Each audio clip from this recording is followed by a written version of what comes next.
Hello student, welcome to James classes. मैं अनुराग मिश्रा आपके अपने चैनल पे स्वागत कर रहा हूँ। आज आपका नेक्स्ट डे है, वही रेलवे ग्रुप डी का प्रीवियस ईयर क्वेश्चंस है। बहुत ध्यान से देखिएगा, समझते हुए चलिएगा। नहीं आ रहा है तो बहुत ध्यान से देखिएगा, अगर आ रहा है तो जल्दी जल्दी करिएगा। चलिए, पहला क्वेश्चन क्या कह रहा है। पहला क्वेश्चन हमारा ये बोल रहा है, ये प्रीवियस ईयर क्वेश्चन है, ठीक है, प्रीवियस ईयर क्वेश्चन है।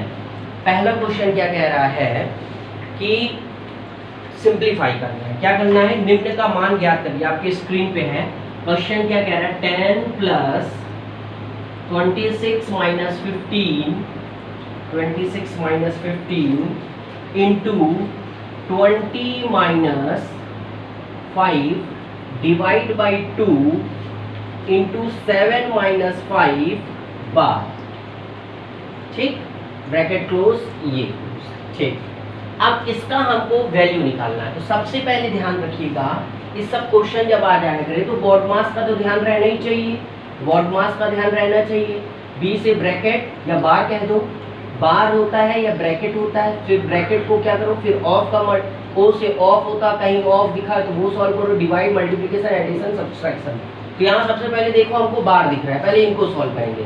7 माइनस 5 क्या हो जाएगा, 2। 7 माइनस 5 क्या हो जाएगा, 2। अब यहाँ लिखा है 5 डिवाइड बाई 2, डिवाइड को चेंज किए मल्टीप्लाई में तो 1/2 हो गया। और ये मल्टीप्लाई लिखा ही लिखा, 7 माइनस 5 क्या आया, 2 आया। 2 से 2 कटा, ये क्या बचा, 5। और यहाँ क्या है, 20 माइनस, यहाँ क्या है 20 माइनस 20, ये 2 से 2 कट गया तो ये बचा 5। 20 माइनस 5 क्या हो गया, 15 हो गया। और बाहर क्या लगा है, इंटू 15 लगा है। और यहाँ क्या लगा है, 26 माइनस लगा है। और इधर क्या लगा है, 10 प्लस लगा है। इतनी बात समझ में आई नहीं। 55 इंटू 55 करेंगे तो क्या आएगा, 225। 26 माइनस 225 हो गया। और यहाँ क्या लगा है, ब्रैकेट लगा है, और यहाँ 10 प्लस लगा है। इन दोनों को माइनस करेंगे तो क्या आ जाएगा, 199 हो जाएगा। और यहाँ क्या लगा है, माइनस लगा है, ये 10 लगा है। 199 माइनस क्या लगा है, 10 लगा है। अब 199 में से 10 माइनस होगा तो क्या हो जाएगा, जल्दी से बताओ, माइनस 189 हो जाएगा। तो ये हो गया आपका आंसर। इतनी बात समझ में आई कि नहीं आई। तो कौन सा ऑप्शन सही है, ऑप्शन नंबर ए सही है। तो क्वेश्चन को बहुत ध्यान से देखे होगे, करे होगे तो तुमको समझ में आ गया होगा। तो क्या कहा गया है, सबसे पहले जहां बार दिख रहा है बार सॉल्व करो, फिर डिवाइड सॉल्व करो, फिर मल्टीप्लिकेशन, फिर एडिशन, फिर सब्सट्रैक्शन। ठीक है, तो इसको बहुत ध्यान से देखना। ब्रैकेट को देखा जाता है। नेक्स्ट क्वेश्चन ध्यान से देखो क्या कहना चाह रहा है। Next question height and distance का है। देखो ध्यान से देखो क्या कहना चाह रहा है। अब इसमें क्या कह रहा है, यही सेम क्वेश्चन हम करवा चुके हैं। ठीक है, देखो क्वेश्चन रिपीट किया है, बस डेटा चेंज है, बाकी रिपीट किया है। क्वेश्चन क्या कह रहा है ये देखते हैं।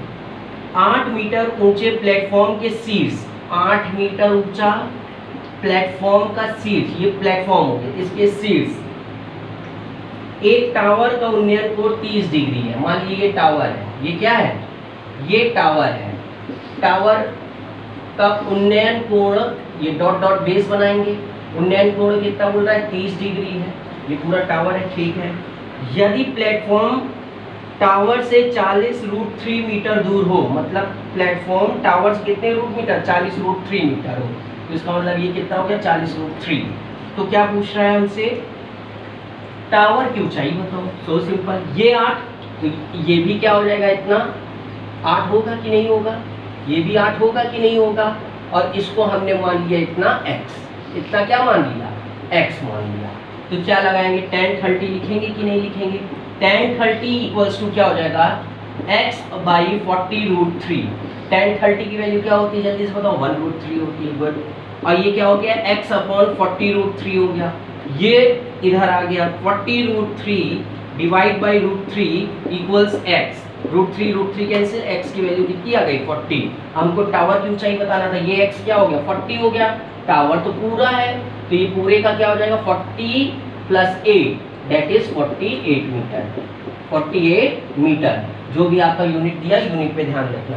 48 मीटर आंसर हो गया। तो इसका आंसर कौन सा सही है, इसका आंसर सेकंड का सी ऑप्शन करेक्ट है। इतनी बात समझ में आई कि नहीं आई। जैसा कहता जा रहा बस वैसे ही कर रहे हैं, इसमें हम कुछ भी अलग नहीं कर रहे हैं। इतनी बात समझ में आ रही कि नहीं आ रही है। नेक्स्ट क्वेश्चन आपके स्क्रीन पे है, तो स्क्रीन को देखिए और समझो और हमको बताओ क्या कहना चाह रहा है ये कि क्वेश्चन ये कहना चाह रहा है, क्वेश्चन आप लोग स्क्रीन पे देखते चलो कि क्या कहना चाह रहा है। जल्दी से अगर आ रहा है तो सॉल्व करते जाए करो, जब तक हम रब किया करें क्वेश्चन देख के सॉल्व करने लगा करो। नेक्स्ट क्वेश्चन ये बोल रहा है कि a प्लस 1/a की वैल्यू, नेक्स्ट क्वेश्चन कह रहा है a प्लस 1/a की वैल्यू √3 है, a cube plus 1/a cube की वैल्यू निकालनी। इसका सीधे फॉर्मूला है a प्लस 1/a की वैल्यू दिया हो तो a cube plus 1/a cube की वैल्यू पूछे तो इसका फॉर्मूला क्या है, ध्यान समझना। इसका फॉर्मूला क्या है, बहुत ध्यान से समझना। क्या कैसे पता चलेगा सर फॉर्मूला है, चलो फॉर्मूला देखो। a plus 1/a, x plus 1/x का क्यूब क्या होगा, a प्लस b का क्यूब क्या होता है, a cube plus b cube होता है कि नहीं होता है, माइनस नहीं होगा, प्लस 3ab हुआ कि नहीं हुआ, और ब्रैकेट में क्या है a प्लस b। तो एक तरह से ये x कट दिया।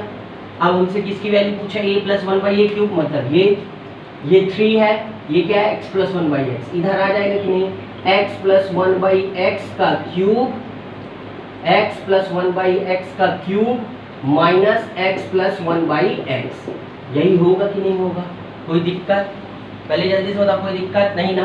तो a प्लस 1/a का क्यूब का वैल्यू पूछा ना, तो क्या लिखेंगे, a प्लस 1/a का cube minus a plus 1/a, simple. इतनी बात समझ में आ रही कि नहीं आ रही है। तो ये फॉर्मूला से डिराइव हुआ है, कैसे आया है, ये फॉर्मूला से हुआ है। इतनी बात समझ में आई कि नहीं आई। अब इसके बाद क्या है फॉर्मूला, √3 का क्यूब, इसके बाद क्या है माइनस √3, तो ये क्या हो गया, √3 का क्यूब बोल रहा है, तो क्या हो गया 3√3 माइनस √3, दोनों माइनस हो गए, 2√3 आंसर। इसका आंसर क्या हो जाएगा 2√3। अब देखते कौन सा ऑप्शन सही है। अच्छा एक चीज ये भी ध्यान रखना, एक चीज यहाँ पे ये भी ध्यान रखना है, यहाँ √3 दिया है, हाँ अब एक चीज ये भी ध्यान रखना, आंसर क्या हो गया डेसिमल में आया तो √3 की वैल्यू रख देंगे, √3 की क्या रख देंगे वैल्यू 1.732, और यहाँ 2 से मल्टीप्लाई कर देंगे। 1.732 को किससे मल्टीप्लाई कर दिए, 2 से मल्टीप्लाई किए, 2 से, 2 2 4, 2 3 6, 2 7 14, 1 कैरी, 2 2 और 3, तो ये डेसिमल में आपका आंसर आ गया। इतनी बात समझ में आई कि नहीं आई। तो ये सब फॉर्मूले से हो जाएंगे, बस डायरेक्ट आपको क्वेश्चन करना रहेगा। नेक्स्ट क्वेश्चन क्या कहना चाह रहा है, थर्ड के बाद फोर्थ क्वेश्चन क्या कहना चाह रहा है। नेक्स्ट क्वेश्चन आपकी स्क्रीन पे है, अब ये आपका एवरेज पे क्वेश्चन है। नेक्स्ट क्वेश्चन देखो क्या कहना चाह रहा है, क्वेश्चन ये बोल रहा है कि 4 संख्या a b c d ऐसी है उनके समग्र औसत 23 है, मतलब 4 ऐसी संख्या a plus b plus c plus d औसत मतलब 4 क्या है 23 है, ठीक। फिर इसके बाद क्या कह रहा है कि a और b का औसत 19.5 है, a और b का औसत 19.5 है, ठीक। फिर इसके बाद क्या बोल रहा है c और d का औसत बताइए, मतलब c प्लस डी बाई 2 की वैल्यू हमको बतानी है।